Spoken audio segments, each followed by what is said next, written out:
Hello, good morning, good afternoon, good evening po sa kanilang lahat. Kamusta po sila? Kaway-kaway po sa inyo at sana po nasa mabuti silang kalagayan. Tayo po is busy today at tayo po ay nakalabas at yan po ang ating isi-share today. Walang iba kundi ang ating SM items. So tayo po ay namili. Ating pong i-check kung ano ating pinamili. So tayo po ay nag-activate ng nag-upgrade ng ating SMAC na Shumart na card para pagka nag-shopping po tayo is meron tayong points. Mas maganda daw po itong blue kaysa sa white na ating kinam up. So ito po is 200 pesos. 200 pesos sa card. So tayo po ay may pinamili. Ng ating binili is ECM brand. Ayan.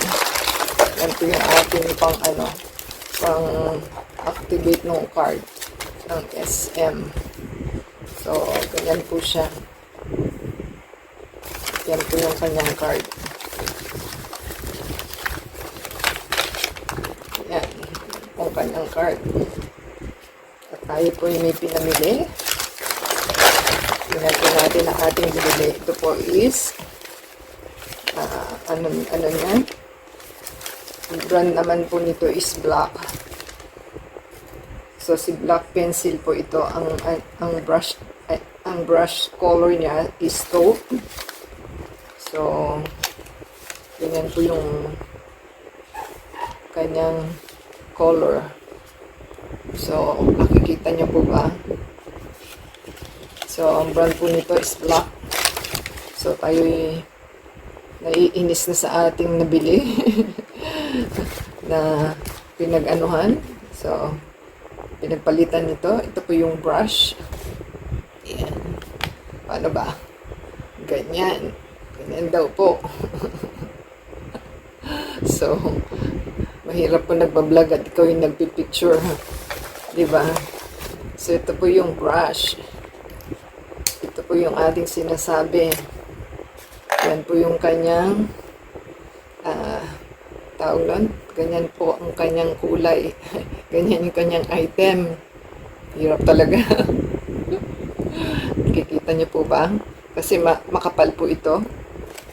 Parang sa electroplating daw po ang tawag nito. Electroplating sa iyong kilay.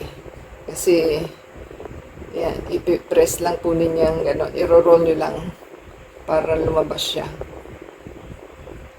Yan, yan, meron na po siya. Roll nyo lang po, pwede nyo namang ibalik. At pagkatapos po niyan ay iyong ibabrush. Sa dalawa po siya. Ito yung brush. Pagkalagay niyo po, saka nyo i-brush. Ayan. Kita niyo po. Ayan. So, maganda po ito. Natuklas natin sa aking anak. Anak ko pang, So, ganyan po siya kaganda. Ang tanong, ang presyo po nito is, ito po ang price. Si Black Pencil Brow Sculpting Brush. Ito po yung niya. So, 349 po ito. Ito pa lang, 349 na di ba?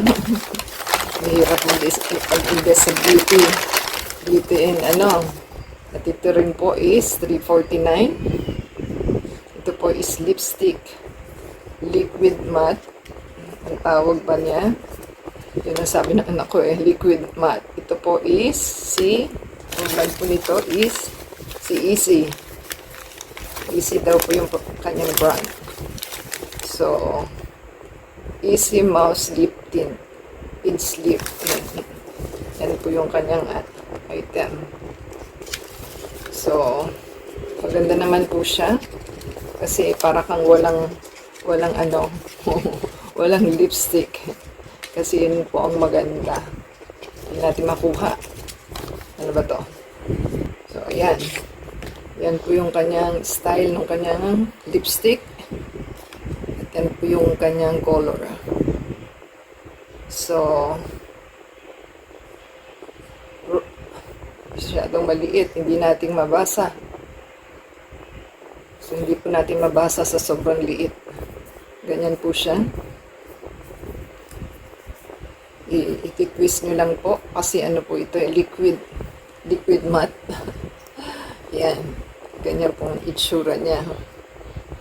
So, maganda naman po pag in-apply. Ganyan lang siya. Yan. Makapal na po itong nailagay natin. Yan. Ganyan po siya. Kita niyo po ba? Ganyan yung kulay niya. So, maganda naman po siya sa ating lips dahil na-try na po natin kanina. So, maganda po sa ating lips kanina. So, happy po tayo sa ating item. So, 349, 349, and 200 po ito. So, kinard na lang po natin. At baka po mawalan tayo ng cash. So, ang total niya is 898. So, yan po ang ating receipt. So, happy po tayo sa ating item na purchase. At tayo po may magagamit na. Dahil yung nauna nating in-order is pagpak. So, yan. Yan po ang ating magandang item for today. So, kung nagustuhan po nila, nabili po pala natin dito sa SM Makati. So, yan po ang ating bagong cosmetics na ating pinurchase. So, para po maging okay ang ating pagme-makeup. So, kailangan po natin ng makeup kapag umaalis. So, yan po, lalo kung may event. So, kailangan po is meron tayo. So, ngayon lang po ulit tayo bumili. At tayo po may kailangan sa ating kaysa magpa-makeup po tayo dahil ang pa-makeup is parang 3,000 pataas, hindi pa baba. So, wala po tayong budget sa ganun. So, mag do it yourself na lang po tayo sa ating bahay, mag-practice po tayo. So, yan po ang ating items for today. At yan po ang ating na-purchase na item. So, pakisupport po sa ating channel to play the ads and video and sa Facebook, Twitter, TikTok, and Instagram.